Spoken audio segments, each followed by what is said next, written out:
চলো, এই জন্য বললাম যে আমার কথাগুলো রেকর্ডিং হচ্ছে, যে আমার যারা ইউটিউবে এবং ফেসবুকে যে সমস্ত ভাইরা আছে, এটা মানুষের কাছে যেন পৌঁছে দেয় যে যারা বর্তমানে নেতা মন্ত্রীর কথাতে যারা আমাদেরকে আক্রমণ করে তারা নিজেরাই ক্ষতি করছে। কেন? তোমাকে বলে দিই, আমাদের পৃথিবীতে যত বইয়ের ছাপাখানা রয়েছে, যেখান থেকে পাবলিশ হয় বইগুলো, তুমি সব নিয়ে নাও আর তুমি পুড়িয়ে দাও, জ্বালিয়ে দাও, মুসলমানের কিছু হবে না। হবে কি? কেউ কিছু করতে পারবে না।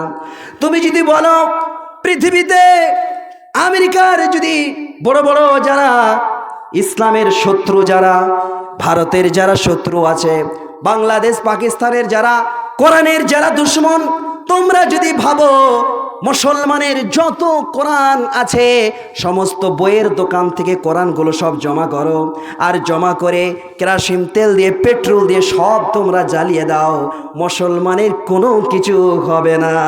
কারণ এর দায়িত্ব কে নিয়েছে? মহান আল্লাহ রাব্বুল আলামিন। তুমি যদি বলো পৃথিবীর সমস্ত মসজিদকে শেষ করে দেওয়া হবে, তুমি মসজিদকে শেষ করে দাও, কিন্তু আমাদের আল্লাহ বলেছেন তোমাদের পুরো পৃথিবীটাই হচ্ছে মসজিদ, পুরো পৃথিবীটাই হচ্ছে মসজিদ। তোমার বাড়িতে গিয়ে আমরা নামাজ পড়ে আসব। পৃথিবীতে যদি কোনো মসজিদ না থাকে, পৃথিবীর বুকে যদি কোরআন না থাকে, এর দায়িত্ব কে নিয়েছে? হেফাজতের দায়িত্ব কে নিয়েছে বলেন? আল্লাহ। তিনি কি বলেন?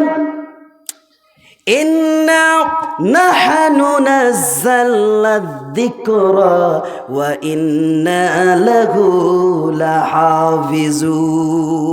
এই কোরআনের দায়িত্ব কিভাবে তার হেফাজত করতে হবে, কিভাবে তাকে যত্ন রাখতে হবে, এর দায়িত্ব আমি আল্লাহ নিজেই নিয়ে এলাম। বলেন সুবহানাল্লাহ। তাই বললাম পৃথিবীতে যত ছাপাখানা আছে তুমি জ্বালিয়ে দাও, মুসলমানের কিছুই হবে না। কেন হবে না? এর দায়িত্ব নিজে আল্লাহ নিজেই নিয়ে নিয়েছেন। প্রত্যেকটা গ্রামে 4টা-5টা করে হাফিজ আছে না নাই? পৃথিবীর বুকে এই বইটা, এই কোরআনটা সূরা ফাতিহা থেকে নিয়ে সূরা নাস পর্যন্ত মুসলমানের কলিজায় আটকে আছে, সব মুসলমানের ঘরে ঘরে। ওরা জানেই না। আজকে যদি ওদের অমুসলিমদের সমস্ত বইগুলোকে পুড়িয়ে দিই, আমরা এটা যদি আজকে বলি, এটা কখনোই হবে না। পৃথিবীর যত অমুসলিমদের গ্রন্থ আছে তোমরা তোমাদের বইকে পুড়িয়ে দাও। আমরা আমাদের যেভাবে তোমরা পোড়াচ্ছ আমরা পুড়াইতে চাই না, তোমরাই পুড়িয়ে দাও। তারপরে আবার যেই বই সর্বপ্রথম পাবলিশ হবে তার প্রতিই কি করতে হবে? ঈমান রাখতে হবে। এটা মানতে পারবে তারা?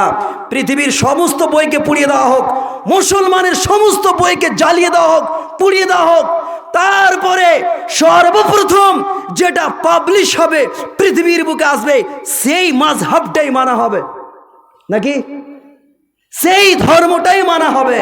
আর বাপেরও ক্ষমতা নাই।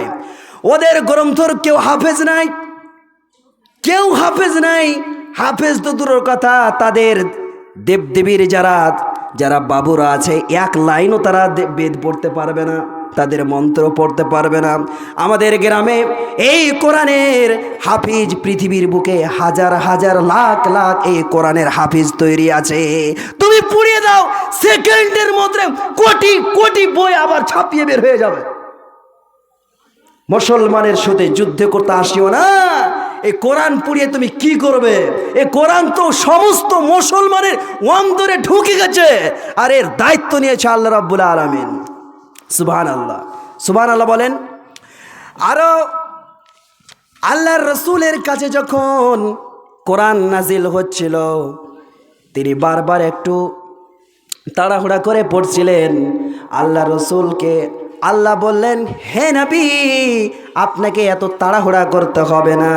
কোরআন নাজিল হয়ে গেল, লা তুহাররিক বিহি লিসানাকা লিতাআজাল বি ইন্না আলাইনা জামআহু ওয়া কুরআনা ফাইদা ক্বরানাহু ফাত্তাবি কুরআনা সুম্মা ইন্না আলাইনা বায়ানা।